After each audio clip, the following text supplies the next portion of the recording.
Muli namang iginiit ni Pangulong Bongbong Marcos na ayaw niya sa impeachment ni Vice President Sara Duterte.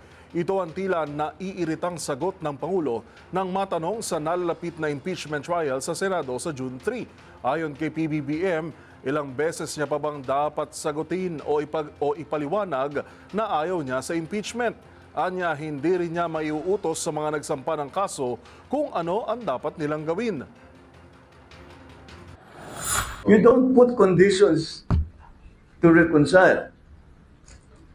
If you're sincere, you want to reconcile, let's sit in front of you. Ano ba talaga problema? Paano nangyari ito? Tanggalin natin ang problema. Pero isasabihin mo, di ako makikipag-usap hanggang ibigay mo sa akin ito. Wala pupuntahan na. Yeah, Tapos na. That's not reconciliation.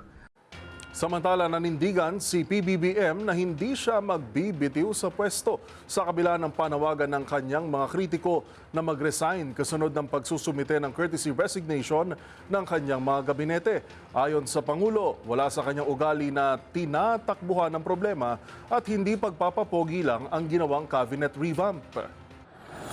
I will resign? Yeah, that's what they want.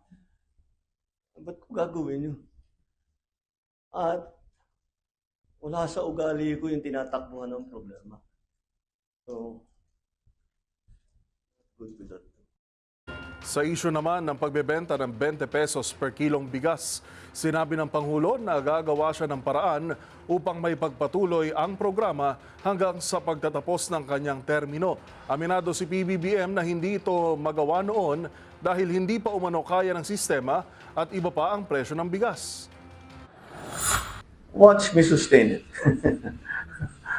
And then we'll talk in May of 2028.